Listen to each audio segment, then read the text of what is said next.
What's up guys, Josh here, Magic Card Poker, and today we have a really interesting video. So this was an absolute roller coaster day on the strip. Basically, as you guys saw in the last session, I got tilted at the win.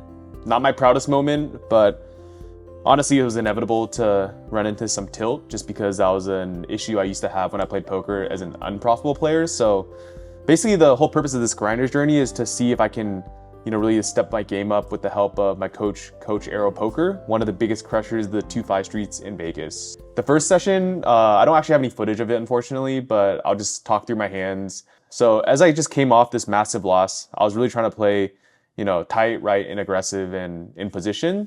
So hand number one, early position opens at $18. There's two callers, and then I look down at pocket twos, so I call from the big blind. Three ways at the flop, 2, king, 10. So your boy flops bottom set. However, there's a potential straight draw on board. I'm in the big blind, out of position. So I actually lead for $55. And this is because I remember when I flopped a set at South Point and then didn't donk into the pot, I ended up, losing my whole stack on the turn. So I lead this time, and then only the button makes the call. So everyone else gets out of the way, including the original raiser. Their turn is now a jack, putting a club draw on board. So now I size up and bet $150, and the button all of a sudden shoves for $270. So I'm not going anywhere with bottom set. I call for $120 more. River is a brick, 5 of diamonds. Wouldn't believe what the opponent turns over. He had queen 9 offsuit for the turn gut shot straight. Yeah, I just ran into an unfortunate situation here. I would never have put him on a gut shot.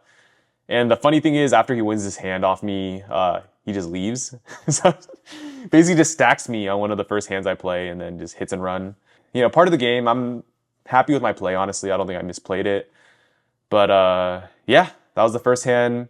The second hand of the session, some context, there's like a crazy lady sitting to the left of me who just earlier showed an ace high bluff for a massive pot, which she won with a ace high. She actually won that pot somehow. But anyway, she was like going crazy with ace high. I think it was like a triple barrel bluff. So essentially I'm on the big blind.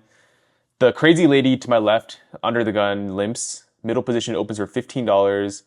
The button, who's an Asian kid I played with at the win the previous night, he was the one that I bluffed with, I think it was pocket twos that got counterfeited.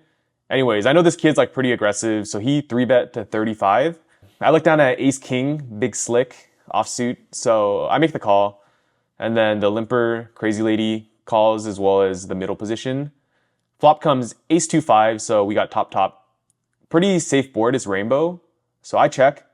Now the crazy lady bets $105, which is like, sizable bet, right? Because there's what is it? There's 35 times 3?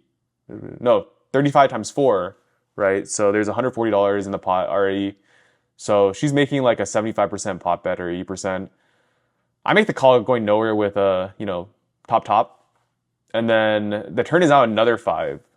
So then the lady just when I check it over to her, she just ships it for the rest of her stack, and I snap call. And the river's a brick, 8 of hearts. She shows 3-4 suited for a flop straight. So yeah, I think I maybe misplayed this hand in the sense that I should have 4-bet the ace king. However, I've been playing much more conservatively with ace king lately, just because I feel like I keep getting in these like massive pots where I miss the flop. And I talked to Coach Arrow about this, especially out of position. I feel like with ace king, where it's not a made hand, it's best just to see if I hit it and then go from there. Of course, there's merit to 4-bet and, folding out like this lady and the other people. But to be honest, she's pretty crazy. So like, I feel like she might have called with a 3-4 suited on the 4-bet anyways, right? So yeah, I honestly don't think this hand was like that bad of a play. Like, yeah, maybe I could have got away from it, but I never put her on 3-4 there. So like, if anything, maybe she had a set, but she could have easily done that with like a weaker ace or a bluff, right? So yeah, we lose that one, and then I just lose the rest of my stack for like $150. I basically punt it, calling 7-9 offsuit to a raise in late position, flopping bottom 2, and then someone like rivers a straight or something. Inconsequential. I probably could have saved the 150. I think after those two hands, I was actually a little tilted.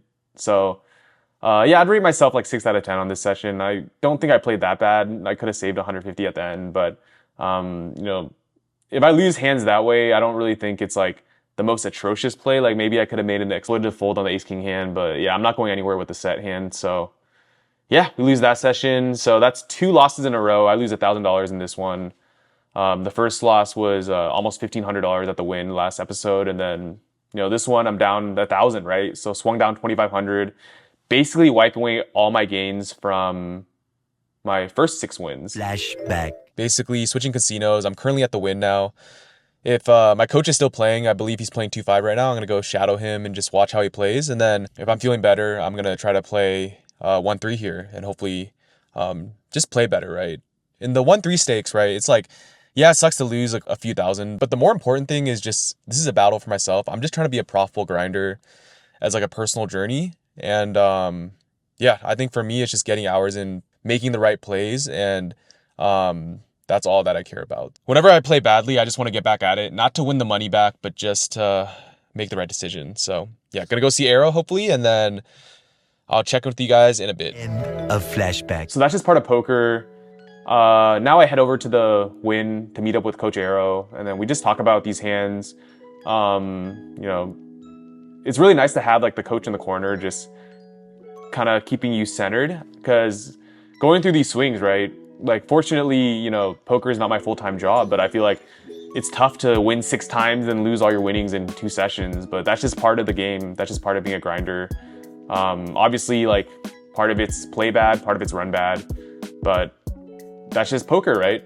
So I meet with Coach Arrow for a bit, and then, we talk about these hands, and then in true grinder fashion, and also because I'm just really trying to make the most of the situation, aka I'm just kind of a degen, I play another session at the win right after a coaching session. So now we're gonna dive into this next session.